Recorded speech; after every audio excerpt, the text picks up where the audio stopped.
잠언 15장 30절에서 좋은 기별은 뼈를 윤택하게 한다 그랬습니다.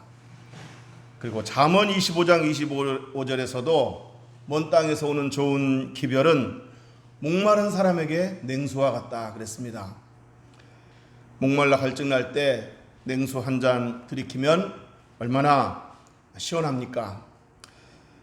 자, 바라기는 저와 여러분이 사는 날 동안 좋은 기별, 좋은 소식들을 많이 접하며 많이 들으며 살 수 있게 되기를 주님의 이름으로 축복합니다. 그리고 우리 교회 안에 크고 작은 좋은 소식들이 많이 들릴 수 있게 되기를 주님의 이름으로 축복합니다. 오늘 본문에 바울의 일행에게도 좋은 소식이 들려왔습니다. 바울과 그의 일행이 마게도냐 지역에서 전도하고 있을 때였습니다. 항상 그랬었지만 이때는 마게도냐에서 전도하고 있을 이때는 더더욱 몸도 마음도 지친 상태였다라고 본문은 말해주고 있습니다. 우리 5절을 다 같이 한번 읽어보겠습니다. 시작.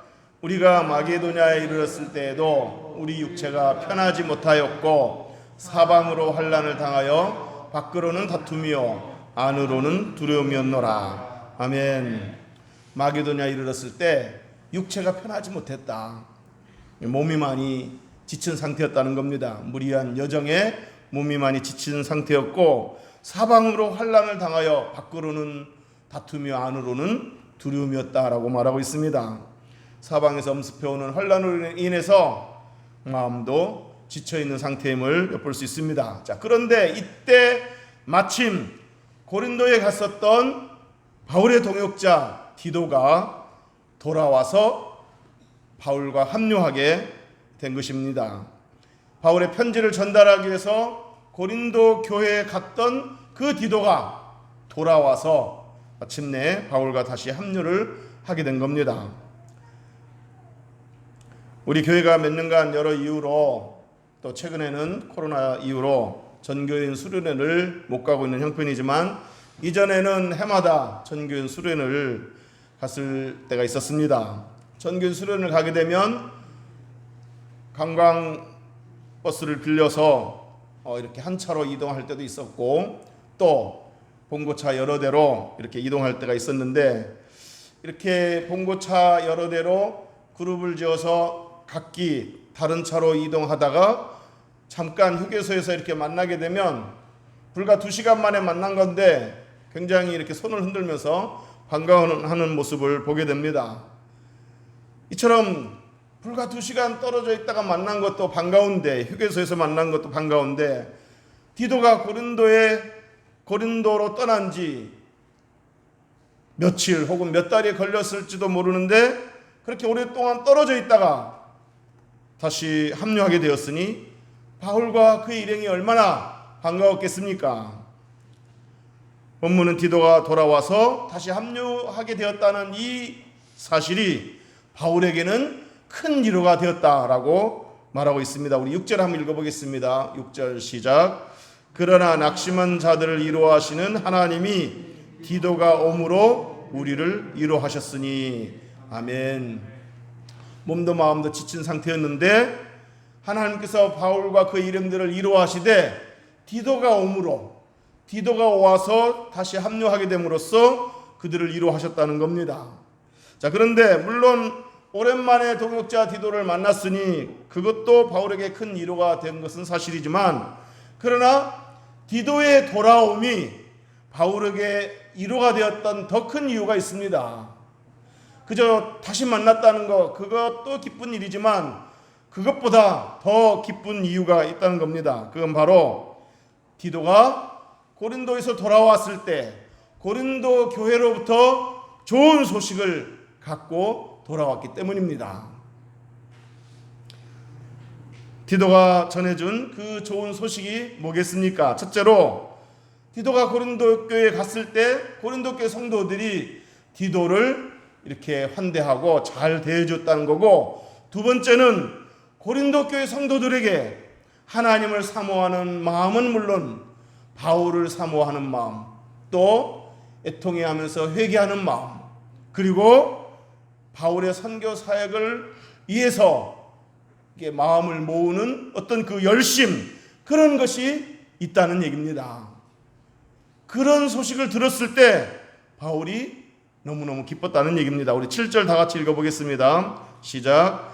그가 온 것뿐 아니요 오직 그가 너희에게서 받은 그 위로로 위로하고 너희의 사모함과 애통함과 나를 위하여 열심히 있는 것을 우리에게 보고함으로 나를 더욱 기쁘게 하였느니라. 아멘. 자, 이처럼 디도로부터 고린도 교회 성도들에게 하나님을 사모하는 마음은 물론이거니와 바울을 사모하는 마음, 또 애통해하면서 회개하는 마음, 그리고 바울 선교 사역을 위해서 이렇게 열심을 내는 그 열심, 그런 소식을 들었을 때 바울은 더욱 기뻤다라고 본문은 말하고 있습니다. 자, 그런데 사실 바울은 고린도 교회에 편지를 보내고 나서, 디도로부터 편지를 전달하게 하고 나서 마음이 편치 않았습니다. 왜냐하면 바울이 디도에게 전해준 이 편지 내용은 책망으로 가득 차 있었기 때문입니다. 고린도 교회를 향한 엄중한 책망이 가득 들어있었기 때문입니다. 물론 바울이 이 편지를 쓸 때에는 정말 고린도 교회 성도들을 사랑하는 마음으로, 아끼는 마음으로 그야말로 눈물로 쓴 편지였지만 편지의 내용은 아주 엄중하고 강한 어조의 책망으로 가득 차 있었습니다. 편지의 내용은 뭐냐면 고린도 교회 성도들의 그 비도덕적인 그 생활, 그리고 고린도 교회 성도들이 파당을 짓고 분열하면서 다퉜던 그런 문제, 그리고 바울을 오해하고 바울도 사도인가? 혹시 거짓 사도 아닌가? 자기 어떤 이익을 챙기기 위해서 이렇게 우리에게 접근한 거 아닌가? 뭐 이런 오해, 그래서 바울을 비난했던 문제, 이런 것들에 대해서 바울이 엄중하게 책망하는 편지였기 때문에 바울은 그 편지를 디도에게 전달한 후에 혹시라도 고린도 교회 성도들이 이 편지를 받고 마음 아파하고 실족하게 되면 어떡하나 하는 그런 마음이, 염려가 있었던 겁니다. 바울의 엄중한 책망이 고린도 교회 성도들에게 상처를 주고 고린도 교회 성도들을 근심하게 한 것이 아닌가, 이런 생각에 바울의 마음이 편치가 않았던 겁니다. 디도를 보내고 나서 계속해서 바울은 내가 너무 심하게 말한 거 아닌가, 내가 너무 심했나, 이런 생각으로 후회까지 했다고 말하고 있습니다. 그래서 마음이 편치 않았습니다. 자, 그런데 그렇게 불편한 마음을 갖고 있었던, 염려로 가득 찼던 이 바울에게 디도가 돌아와서 전해준 소식이 뭐냐면 고린도 교회 성도들이 바울의 편지를 받고 회개를 하고 변화되었다는 얘기입니다. 바로 이 소식이 무엇보다도 바울에게 큰 위로가 되었다는 얘기입니다. 디도가 돌아온 것 그 자체만으로도 위로가 되었지만 디도가 전해준 이 소식, 바울의 편지를 받고 고린도 교회 성도들이 상처를 받고 실족한 것이 아니라 그것으로 인해서 회개하고 변화되었다는 그 소식을 들었을 때 바울에게는 그것이 큰 위로가 되었다는 얘기입니다. 그래서 우리 8절 9절을 한번 읽어보겠습니다. 시작. 그러므로 내가 편지로 너희를 근심하게 한 것을 후회하였으나 지금은 후회하지 아니함은 그 편지가 너희로 잠시만 근심하게 한 줄을 알미라. 내가 지금 기뻐함은 너희로 근심하게 한 까닭이 아니요 도리어 너희가 근심함으로 회개함에 이른 까닭이라. 너희가 하나님의 뜻대로 근심하게 된 것은 우리에게서 아무 해도 받지 않게 하려 함이라. 아멘. 자, 이처럼 바울은 편지를 보내놓고 처음에는 후회를 했었지만, 내가 너무 심했나 이런 후회를 했었지만 지금은 후회하지 않는다고 말하고 있습니다. 왜냐하면 그 편지가 고린도 교회 성도들을 잠시 마음 아파하게 만들었고 잠시 근심하게 만든 것은 사실이지만 다행히도 그 근심이 자신들의 죄를 보게 만들었고 그 죄를 회개하게 만들었고, 그래서 그 회개가 하나님과의 관계도 회복하게 만들고 바울과의 관계도 회복하게 만들었기 때문입니다. 정말 미워서 한 책망이 아니라 정말 사랑하는 마음으로 눈물로 한 책망이었기에 그 사랑의 책망이 고린도 교회 성도들의 마음을 움직였던 것입니다. 아니, 배후에 하나님이 그 진심을 통하게 만들었다고 믿는 것입니다. 자, 바울은 이처럼 디도로부터 고린도 교회 성도들의 아름다운 소식을 듣고서 바울은 이렇게 결론을 내립니다. 우리 10절 다 같이 한번 읽어보겠습니다. 시작. 하나님의 뜻대로 하는 근심은 후회할 것이 없는 구원에 이르게 하는 회개를 이루는 것이요 세상 근심은 사망을 이루는 것이니라. 아멘. 바울은 이 고린도 교회 성도들로부터 이 좋은 소식을 전해 듣고 근심에 대해서 이렇게 정의를 합니다. 이 세상에는 두 가지 근심이 있다. 적어도 그리스도인들에게는 두 종류의 근심이 있다. 첫째는 하나님의 뜻대로 하는 근심이 있고, 둘째는 세상 근심이 있다는 얘기입니다. 하나님의 뜻대로 하는 근심은 어떻게 하면 하나님 뜻대로 살 수 있을까? 어떻게 하면 하나님 뜻에 합당하게 그리스도인답게 살아갈 수 있을까? 하나님의 자녀로서 어떻게 하면 하나님을 기쁘시게 할 수 있을까? 이런 근심이지만 반대로 세상 근심은 어떻게 하면 나의 욕망과 나의 욕구를 채울 수 있을까? 어떻게 하면 내가 세상에서 잘 나갈 수 있을까? 잘 될 수 있을까? 이런 근심이라는 겁니다. 물론 세상에서 잘 되기를 바라고 행복을 추구하는 인간의 욕구와 그 근심이 꼭 나쁘다고 말할 수는 없습니다. 그러나 여기서 말하는 바울이 말하는 세상 근심이라는 것은 하나님의 자녀인데, 하늘나라 시민권을 가진 하늘나라 백성인데 오로지 세상적인 것만을 추구하는 그런 근심을 의미하는 것입니다. 바울은 이 두 종류의 근심을 언급하면서 그 근심의 결과가 이렇게 다르다고 말했습니다. 하나님의 뜻대로 한 근심은 후회할 것이 없는 구원에 이르게 하는 회개를 이룬다라고 했습니다.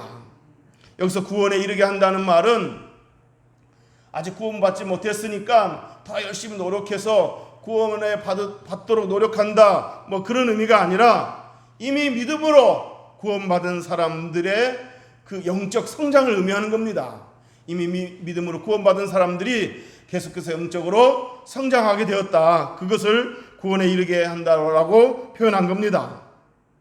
어쨌든 바울은 하나님의 뜻대로 하는 근심은 자신의 죄를 슬퍼하게 만들고 회개하게 만들고, 그래서 나중에 후회할 일이 없도록 영적으로 성장을 가져다 준다라고 말했습니다. 자, 하지만 이에 비해 세상 근심은 사망을 이루게 된다라고 말하고 있습니다.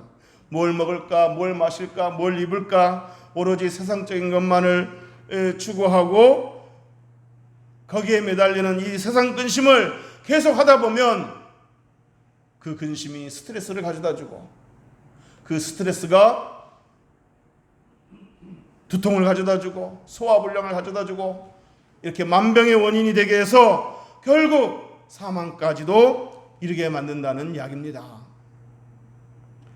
하지만 하나님의 뜻대로 하는 근심은 성령의 도우심으로 근심으로 그치지 않고 그 근심을 귀하게 보시고 성령께서 도우심으로 영적인 성숙을 가져다 준다고 했습니다. 로마서 8장에 보면은 로마서 8장 26절 27절에 보면 이와 같이 성령도 우리 연약함을 도우시나니 우리는 마땅히 기도할 바를 알지 못하나 오직 성령이 말할 수 없는 탄식으로 우리를 위하여 친히 간구하시느니라.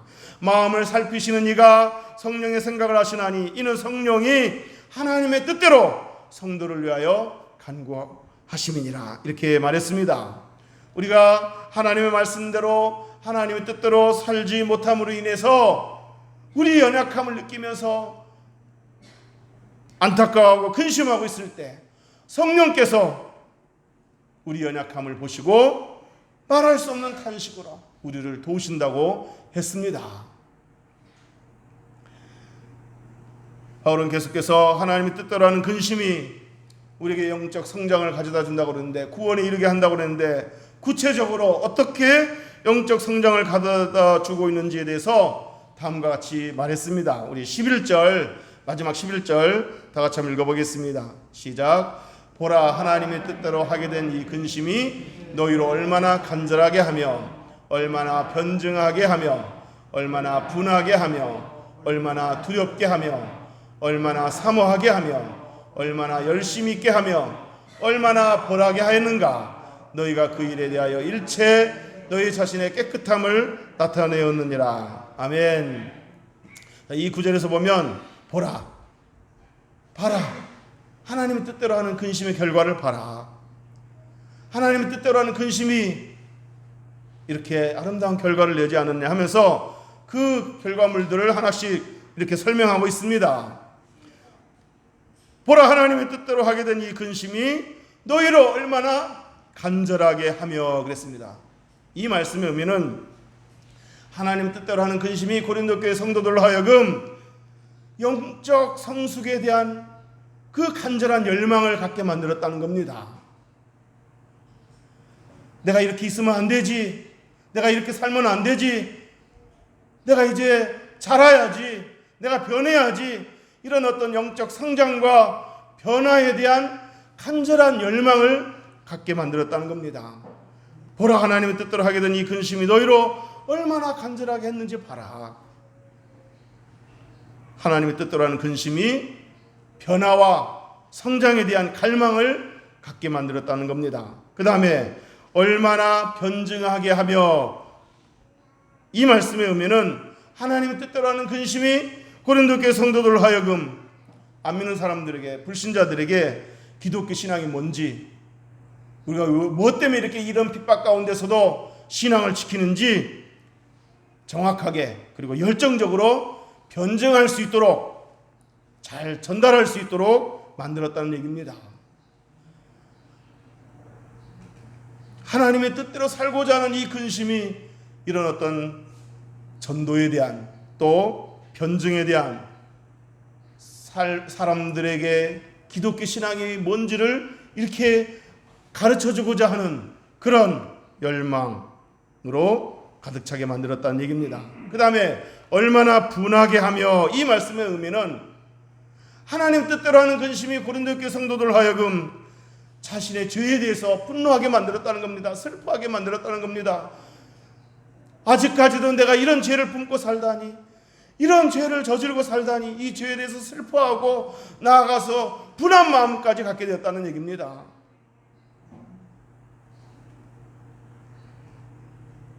자신들의 죄와 신앙의 변질에 대해서 거룩한 분노를 갖게 만들었다는 얘기입니다.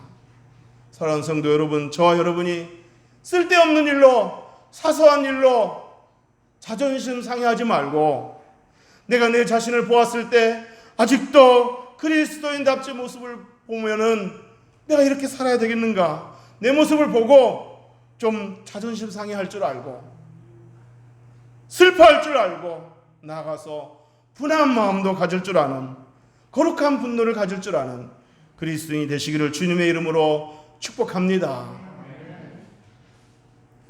다른 데서 자존심 찾지 말고,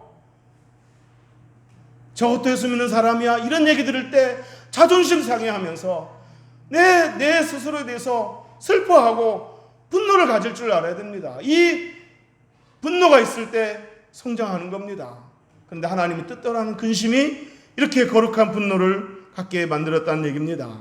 그 다음 얼마나 두렵게 하며, 이 말씀의 의미는 하나님 뜻대로 하는 근심이 고린도 교회 성도들 하여금 죄에 대한 두려움, 그리고 죄를 회개하지 않고 여전히 죄의 길로 걸어갔을 때 다음에 가져올 그 결과에 대한 두려움, 이런 것들을 갖게 만들었다는 얘기입니다. 그 다음에 얼마나 사모하게 하며, 이 말씀의 의미는 하나님의 뜻대로 하는 근심이 고린도 교회 성도들 하여금 하나님을 사모하게 만들고, 은혜를 사모하게 만들고, 거룩한 삶을 사모하게 만들었다는 얘기입니다. 그 다음에 얼마나 열심히 있게 하며, 이 말씀의 의미는 하나님의 뜻대로 하는 근심이 고린도 교회 성도들 하여금 예배에 열심히 있게 만들고, 기도에 열심히 있게 만들고, 찬양에 열심 있게 만들고, 말씀에 열심 있게 만들고, 전도에 열심히 있게 만들고, 봉사와 섬김에 있어서 열심히 있게 만들었다는 얘기입니다. 근심이 열심을 가져다 주었다는 얘기입니다. 그 다음에 얼마나 벌하게 하였는가. 이 말씀의 의미는 하나님의 뜻대로 하는 근심이 고린도교회 성도들 하여금 날마다 그리스도에게 자신을 복종시키게 했다는 겁니다. 날마다 그리스도 안에서 죽는 삶을 살도록 하게 했다는 겁니다. 자신이 이렇게 죄의 길로 가고 있는 자신의 모습을 보고 스스로 채찍질하면서 그리스도에게 자신을 복종시켰다, 그런 이야기입니다. 이제 말씀을 정리하도록 하겠습니다. 하나님의 뜻대로 하는 근심은 하나님의 뜻대로 살고자 하는 간절한 열망을 표현한 말입니다. 이런 고민이 있어야 됩니다. 근심이 있어야 됩니다. 이런 간절함이 있어야 됩니다. 그래야 성장하는 겁니다. 이런 고민이 있을 때, 이런 근심이 있을 때 회개하게 되고 기도하게 되고, 그럴 때 성령이 말할 수 없는 탄식으로 도우시는 거 아니겠습니까? 그럴 때 성장하는 겁니다. 하나님의 뜻대로 하는 근심은 우리로 하여금 하나님의 뜻에 합당한 방식으로 그리스도인답게 살도록 만드는 동기가 되고 원천이 되고 힘이 되는 줄로 믿습니다. 예수님께서 산상설교에서 의에 줄이고 목마른 자들은 배부름을 얻게 될 것이라고 말씀하셨습니다. 바로 의에 줄이고 목마른 심령이 하나님의 뜻대로 하는 근심입니다. 의롭게 살려고, 그리스도인답게 살려고, 하나님의 자녀답게 살려고, 하나님의 뜻대로 살려고 줄이고 목말라 하는 그 심령이 바로 하나님의 뜻대로 하는 근심입니다. 그러므로 의에 줄이고 목마른 자들은 배부름을 얻게 될 것이라고 하셨듯이, 하나님의 뜻대로 하는 근심을 가지고 날마다 살아가는 자들은 거기서 참된 삶의 만족과 영적 기쁨을 얻게 되는 줄로 믿습니다. 사랑하는 성도 여러분, 세상 근심은 많이 하면 많이 할수록 영혼이 병들고, 육체가 병들고, 삶이 병들고, 가정까지 병들게 만듭니다. 무익한 근심입니다. 그렇지만 하나님의 뜻대로 하는 근심은 많이 하면 많이 할수록 내 영혼을 살리고, 내 삶을 살리고, 내 삶의 질을 높이고, 내 삶을 풍성하게 만들고, 내 영혼을 아름답게 만드는, 내 가정을 복되게 만드는, 내 주변 사람까지도 좋은 영향을 미치게 하는 유익하고도 거룩한 근심인 줄로 믿으시기를 주님의 이름으로 축복합니다. 주님 내게 오시면 이라는 복음성가에 이런 가사가 있습니다. 세상 북이 안일함과 세상 근심하다가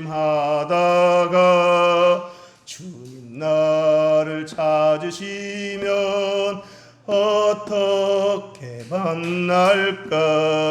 주님 내게 오시면 나 어찌 대할까? 멀리 방황하던 나 불쌍한 이 죄인, 이제 주만 생각하며 세상 근심 버리고 두 손 들고 눈물로써 주만 따라가오리다. 할렐루야. 바라긴 오늘 주신 말씀이 지금껏 살아오면서 혹은 요즘 살아가는 동안 내가 어떤 근심을 더 많이 하고 살았나 한번 자신을 돌아보는 계기가 되기를 주님의 이름으로 축복합니다. 그리고 무익한 부질없는 세상 근심보다는 나를, 내 영혼을 설지게 하고 내 영혼을 아름답게 만드는 그런 거룩한 근심을 더 많이 하며 살기로 결단하는 시간이 되기를 주님의 이름으로 축복합니다. 기도하겠습니다.